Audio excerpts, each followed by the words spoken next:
We want to jump to the NBA hardwood floor. Stick with basketball here. And yesterday we heard some ridiculous comments. To some people, it's ridiculous. Some people, it's not. But after the Denver Nuggets superstar Nikola Jokic scored a 61-point game with 10 rebounds, 10 assists, recording another triple double, a 60-point triple double. Four-time NBA champion Shaq was asked during the NBA TNT postgame show if he went up against Jokic today, but Shaq was in his 0-1 season, so his 0-1 body, his 0-1 mind, and his 0-1 stature, he would go up against Jokic of 2025. Would he beat him, and what would happen? Charles, what do you think would happen out there? So not only, side piece here, not only did Shaq do the Shaq thing and say he was going to dominate, he said he would be Slovenian chicken. Slovenian chicken. Be aware, he's obviously Serbian, not Slovenian. They do border, right? But nonetheless, he got it messed up. He got mixed up, but either way, just for Serbian chicken. Serbian chicken, right? So Shaq says he's Serbian chicken. Now, granted, I do think 0-1 Shaq is the more dominant, better player than current Jokic, and it's close. The idea that, because Shaq was trying to portray it as, okay, well, look, he's not going to do anything to me in the paint. I'm going to body him in the paint. I'm going to have the advantage there. So, he might be able to hit threes and stuff like that, but I'm going to have more twos than he has threes. Mm-hmm. I don't think Jokic would just naturally turn into this three-point settling shooter against Shaq. Yeah, I do think Shaq has the size, the strength to keep him out and stuff like that. But Jokic uses a soft hook more than he does the low hook, paint hook, right? So he can still get his shot. Now, granted, I will say, let's compare some of the other guys Shaq dealt with at that time, right? So Shaq, that's 2001 playoff run was when they swept through. Well, not swept through because they lost the one game to the Sixers in the finals, but that's the only loss they had in the playoffs. Mm-hmm. That's coming off the MVP season before that and the finals MVP the season before that, and then winning, obviously, the finals MVP against the Sixers as well in 01. So this is the best version of Shaq. But even then, Tim Duncan in that Spurs series, I believe that's the Western Conference Finals, even though they swept them, Tim Duncan still put up 40. Tim Duncan still put up 28. Tim Duncan still had the most rebounds and assists from his team. Like, he was still playing great. Now, I think Jokic, I'm not saying that he's better than Tim Duncan. Tim Duncan's obviously the best power forward of all time. But I do think if you're going to compare somebody who steps away from the paint, Shaq didn't do well of slowing down Tim Duncan in that series. Even head-to-head in their career, I think the Lakers have more wins by 3 or 4, something like that, and then they share the playoff split. But Shaq never, in that head-to-head matchup, Duncan outscored him, Duncan out-rebounded him, Duncan out-assisted him, Duncan out-stole him. Shaq just had the blocks. That's it. Shaq notoriously always said that he struggled against Rick Smits, Indiana Pacers, before he started getting banged up.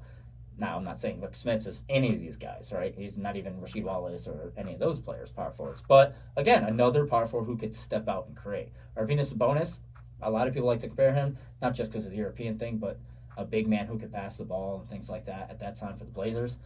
He was on the back end of his career at that time. He was kind of fading. He was getting a little banged up.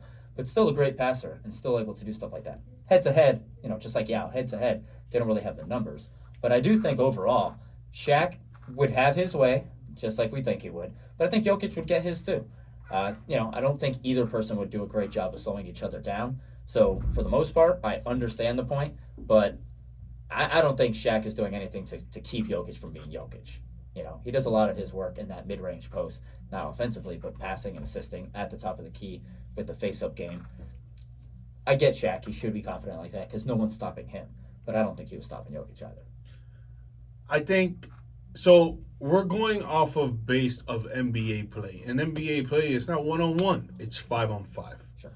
And with the way that Jokic plays, with the team that he has, or the team that he could have, because if you're saying you put Jokic with some other superstars and you put Shaq with some other superstars on an all-star level team and stuff like that, I think Jokic can have the advantage. But I do believe that Shaq, if you're going on the post and you're putting Jokic on Shaq just on an island, and Jokic is covering Shaq, 10 out of 10 times, Shaq is winning that battle and he's getting a bucket. On the other side of the floor, Shaq is covering Jokic. I think 7 out of 10 times Jokic is getting a bucket. The only times I think that he would miss would be the aggressiveness of Shaq that would cause a lot of pressure for Jokic on that soft hook that you mentioned, or a little turnaround. He does a little fake bump to the left, and he'll go right and try to do a layup. I think Shaq, yeah, he wasn't as quick because he was a little heavier on that side, that 01 season compared to the to the 2000 and the 99 and 98 when he was in the Magic and stuff like that. So he was a little on the heavy set side. So he was a little bit slower, but I do think Jokic can have an advantage with his IQ to make his team better around him. If they would go on a 7-game series, Denver versus the 2020 when did they 2001 or something. Oh, wait, were you talking about the Lakers? Yeah, when did they beat the Heat? The 2022, 2023? Oh, the recent one, yeah.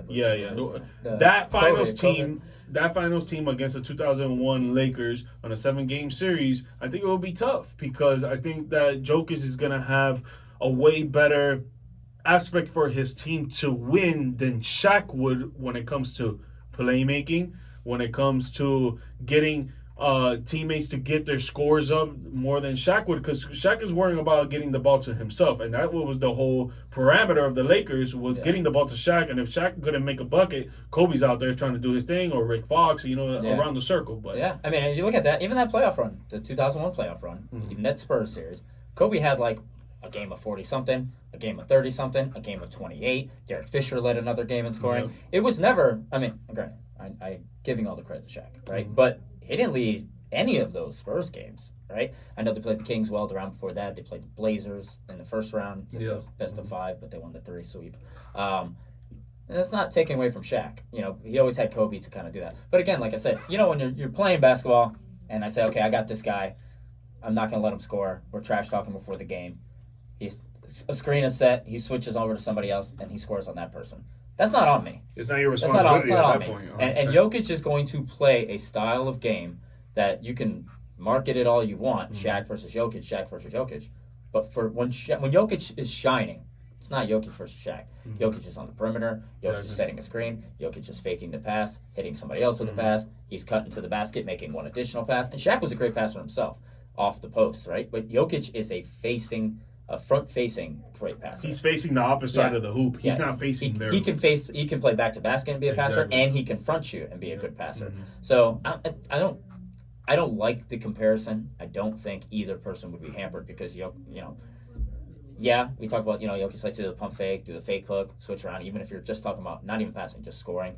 Shaq saw all that with Hakeem, and nobody does it better than Hakeem in the history of the game, right? So not concerned about that for Shaq. I do just think that how you evaluate these players, it's look at what Jokic is doing. He could have easily been 4 times in a row MVP, and he's still not perceived as a LeBron, as a Steph. He's not exciting. He's not of those kind of things. So he doesn't get evaluated in that way.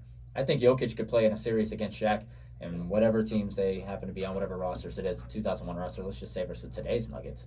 And the Lakers of that time could win it 4-1 or something of that nature. Not saying that's my pick, but let's just say they win like 4-1, and you would say, "Oh yeah, see, Shaq was better." And then you look at the stats. Shaq would have more, or Jokic would have more points. He'd have more assists. He might have equal rebounds. It just wouldn't get highlighted that way because it's not flashy. So we'll talk about on a 1-on-1 basis.